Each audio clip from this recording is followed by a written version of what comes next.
Welcome to Sinister Heroes. I'm your host, Danny Iniquitous. Thank you for tuning in. If you're new to the channel, this is a channel about Dungeons and Dragons. We're trying to take a darker tone with everything we do here. So if you like edgy kind of content, definitely hit that like and subscribe button. A big thank you to our Patreon supporters. We love you guys. Thank you so much for supporting the channel. If you're interested in becoming a Patreon supporter, the link is in the description, as well as the link to our good friends at Dice Legion. Use the promo code Sinister and get 10% off all of your purchases. With that out of the way, let's jump into this week's video. We're going to talk about the Shadow Monk. So the way of the Shadow Monk came to us from the Player's Handbook, and with 1D&D now producing a very cool version of the Monk in the last playtest, I think they're really starting to take a step in the right direction. And with Baldur's Gate 3, people are really investing in the Monk and taking a lot of time to renew this kind of like ingenious idea around them, and they're getting a lot of great feedback from it, and the Monk class is really performing very well. So a big thing about that is removing the stigma that's been placed on it. Yeah, I get it. The hit dice and the actual damage die for martial arts isn't high when you start, but we can work around that using the UA version, the 1D&D version of it, where you start off at a D6 and it goes up from there, which I think you should. I'm saying that right off the bat, just use that version. I'm not going to talk about the 1D&D Shadow Monk, which did have a lot of great improvements that I really think is really awesome. I'm going to stick to the classic Player's Handbook version because that's officially printed material. The first thing to note is how strong Tavern Brawler is in Baldur's Gate 3 for a monk. Now, what Tavern Brawler does is a feat. It gives you the a +1 to your strength, and it adds your strength twice to your unarmed strikes. So if you had a +2, it would be +2/+2 on your unarmed strikes, which launches your actual damage through the roof. The thing is, as a monk, you're dex oriented. So your dex kind of takes over your first one, so you won't get that added on to your strength. You'll just get a strength modifier added on top to it. So your dex is a +3 and you had a +2 strength. For your first portion of Tavern Brawler, it would be that +3, and then they would add on the additional strength modifier. It's a little complicated saying it, maybe written out, it makes a little bit more sense, but if your dex is higher, your dex is the first strength modifier added, and then the second version is your actual strength modifier added on top of that. It does rack up, so if you do get items and things like that in BG3 that up your strength while you're still dex, that goes really far. That being said, there is no compensated skill like that works the same way in actual Player's Handbook. So if you're trying to take that and bring that over into Dungeons and Dragons from the actual Baldur's Gate 3, talk to your DM and see if you can work something like that. Or even if you just add half your dex modifier rounded up, that's a big bonus to add on top of it. And I think that would supplant a huge damage increase across the board, especially when you consider you have extra attack, you have martial arts that gives you that extra unarmed strike, and you have flurry of blows, which can go through the roof, adding that extra amount of damage. I just thought it was really important to mention that because you'll see a noticeable difference without that, especially considering how people are building monks in Baldur's Gate 3. So don't expect that unless you've negotiated something like that with your DM, which I think is fine. I think keeping that makes perfect sense. It does require a feat, and it does make your actual purpose as a monk feel very viable and useful, and you feel like you're getting something special out of it. When you pick the way of the Shadow Monk in the Player's Handbook at level 3, you get your first ability is Shadow Arts. Starting when you choose this tradition at 3rd level, you can use your key to duplicate the effects of certain spells. As an action, you can spend 2 key points to cast Darkness, Dark Vision, Pass Without a Trace, or Silence without providing material components. Additionally, you gain the Minor Illusion cantrip if you don't already know it. So first and foremost, Minor Illusion is a very underutilized cantrip. For a creative person and someone that takes time to really set up deceptions and distractions, Minor Illusion is a perfect tool for that. It can cause reasons for people to go investigate specific areas and cause people to then ambush them or create distractions so people can sneak by. Minor Illusion is incredible. One of the great uses of it is by Trient Monk. He has a video where he goes just in depth just about Minor Illusion and what you can do with it. It's creative, it's a smart cantrip. You have to be able to work with illusions with your DM though. So discuss some of the parameters because it is a cantrip and there is specific limits within its description that are very important to hold true while you use it, but just discuss how those would affect NPCs and enemies in certain circumstances. It's very key, but a good knowledge and a good working ethic with that ability and your DMs can create very powerful, useful tools and creative solutions to problems. Secondly, darkness is pretty self-explanatory. Throw darkness, enemies get confused, they run around in circles, they might end up filtering through the darkness very slowly, giving you a perfect opportunity to beat them down. Also, if you have people that can see through magical darkness, that is a great, powerful benefit to have. But usually, if it's someone who can see through magical darkness, they have to create it themselves. But as an AoE that disorients the enemy, it has its purpose and it has its uses, and it can be used more often than people tend to give it credit for. If you're not a warlock with Devil's Sight, it's very rare for a warlock to cast it. It's very rare for anyone to cast it without that ability because they kind of abuse that advantage circumstance. But it is grateful just for blacking out an area so nobody can see what's going on. Dark vision, self-explanatory. If you're not a species that has dark vision, this can be very beneficial. Or if you have someone in party that's not yourself that does not have dark vision, this could be a good use for it. Again, dark vision you can cast on someone. Pass without a trace is awesome. It gives you a plus 10 strength stealth to everyone within, I want to say, 30 feet of you maybe. I don't have the exact number in front of me, but like probably 15 or something.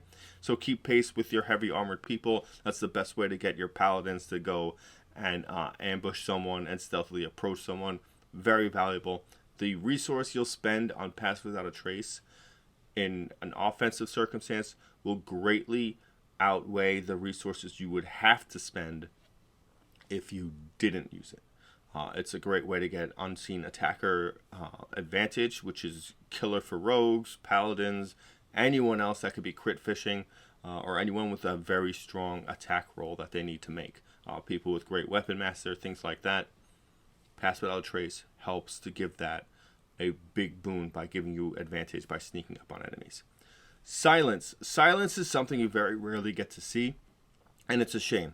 Silence is great for not only shutting down casters, because most spells require a verbal component, but if you're trying to quietly murder someone in a room, using silence fixes that problem. If you want to make sure that nobody can hear, nobody knows you're around in the area, silence. It's a great defensive tool. It's a great stealth mechanic, because you could silence the area and then just violently beat somebody up until they're unconscious or dead, and they can't scream through that area. No sound leaves that area, and it's almost like nothing happened. Again, it goes underutilized a lot because people just kind of save it in their pocket in case they're fighting a lot of casters. That really limits what you can do, especially if you're trying to be stealth, and that's kind of a big part of what the Way of Shadow is. At level 6, you gain access to Shadow Step. You gain the ability to step from one shadow into another. When you are in dim light or darkness, as a bonus action, you can teleport up to 60 feet to an unoccupied space you can see that is also within dim light or darkness. You then have advantage on the first melee attack you make before the end of the turn. It's a great teleport. When you consider how many situations you're in, where you're in caves and obviously in dungeons, or you're traversing mazes, there's a lot of space in between torches that do not have enough light, which gives you the availability to leap through. You could use it, obviously, in combat, give yourself that advantage on your first attack. Remember, it consumes your bonus action. So you will not be able to make your extra martial arts attack or use your flurry of blows. But it also has non-combat uses. It's a teleport. You can utilize this for teleporting around an area to get through maybe a gate or something, get to the other side, so you could unlock it, let your friends through. If you're reconning, if you're looking for enemies or looking for information or kind of doing a stealth. Obviously, stealth is a big portion of this, but sneaking in for information, trying to find something, working in tandem with your rogues, like this is a great ability for that. It's not just limited to combat. You can use it anywhere. Take your time, get used to it. Obviously, there's a sacrifice here for the bonus action. But again, in combat, sometimes it's important. This is a great way to get up to squishy characters. This is a great way to get behind enemy lines. Don't worry too much, because you can always teleport back afterwards. Be fluid like. Be mobile. Be a striker. Be someone who goes in and who comes out and does not stay in an area. That's a big portion of what the monk does, and specifically what this monk excels at. Cloak of Shadows. You gain this at 11th level. You have learned to become one with shadows. When you are in an area of dim light or darkness, you can use your action to become invisible. You remain invisible until you make an attack, cast a spell, or in an area of bright light. Understand how long this runs for. Unless you meet those circumstances of an attack, casting a spell, or being in an area of bright light, you are invisible. That can be hours on end of invisibility, which will give you a lot of opportunity to very strategically make yourself around areas, learn, be smart, be advantageous, not cost a resource to do this, and to give yourself that little bit of edge of being able to be smart enough to think ahead and not just be reacting to everything that's coming forward. Be preemptive and think about what you can do to handle the next room, to get close enough to peek through, to sneak around, or just confuse someone.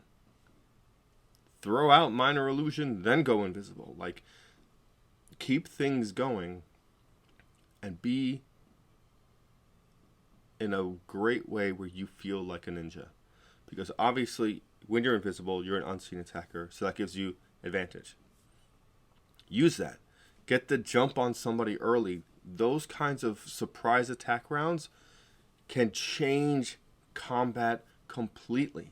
If you get to be in a situation where you and your party are ending up constantly being proactive like that, you'll see as you go through sequences of multiple combats in a session how long and how better you are with your resource management when you can use regular attacks and cantrips and take someone off the board before the fight even starts.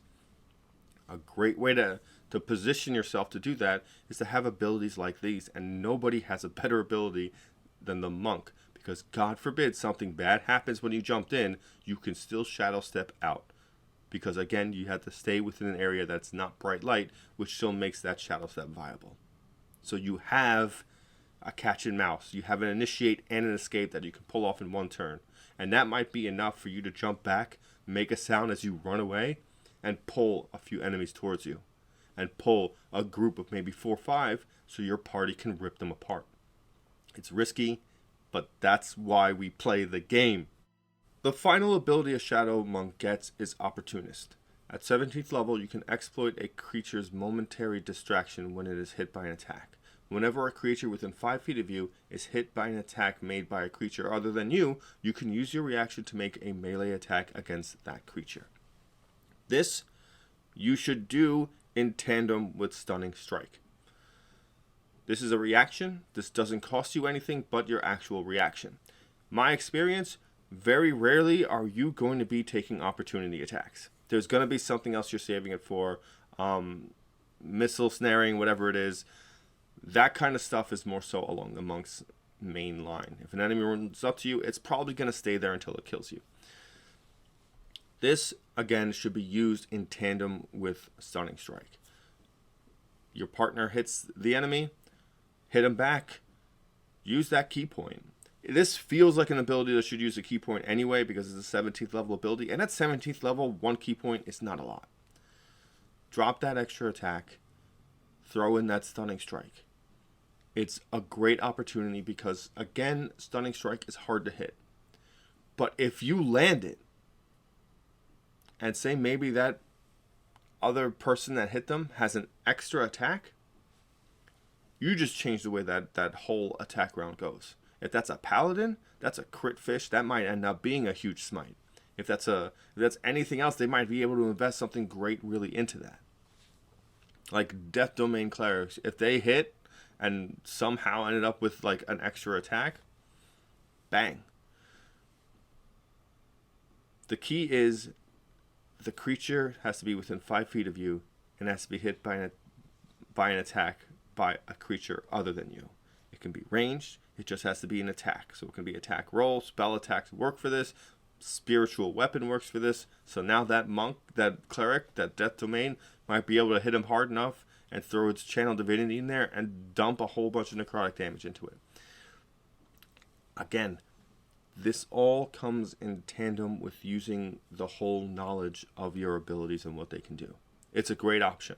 It's a great option to put Stunning Strike in and not to blow your constant Stunning Strikes on your regular attacks all the time, because A, it gets repetitive, B, it isn't really all that fun just constantly having that fail, and C, it feels so cohesive with this ability that I think it's a waste not to do it. With all that said and done, I gotta say the Shadow Monk is still a great monk. A lot of its subclass features don't really invest on a new constant expenditure of your key points. It's really about giving you unique tools and fundamentally adhering to some of the great core abilities that the monk has. This kind of a monk, although you can use weapons with, it still really encourages a lot of flurry of blows. It encourages a lot of stunning strikes and things like that because it fits well to rush up, to jump in and just drop everything you have and then maybe survive a round and then get out of dodge. It's designed to be an infiltrator. It's designed to be sneaky. It also gives your whole party a huge advantage to being stealthy and being able to handle those kinds of obstacles. It's more unique of a feel for a monk than I feel like some of the other subclasses for monks are. Though I gotta give the monk credit, they do have this great ability where every monk class tends to feel dynamically different, but they all come down to the same thing. It's just damage that gives you a new way to do AoE damage to substitute not being able to do it beforehand. And that's really popular with all of the different monks, except for like the open hand monk, which is kind of like a tunneling monk. But this gives you a great way to feel like an assassin, like a ninja, and to give your stealth viability.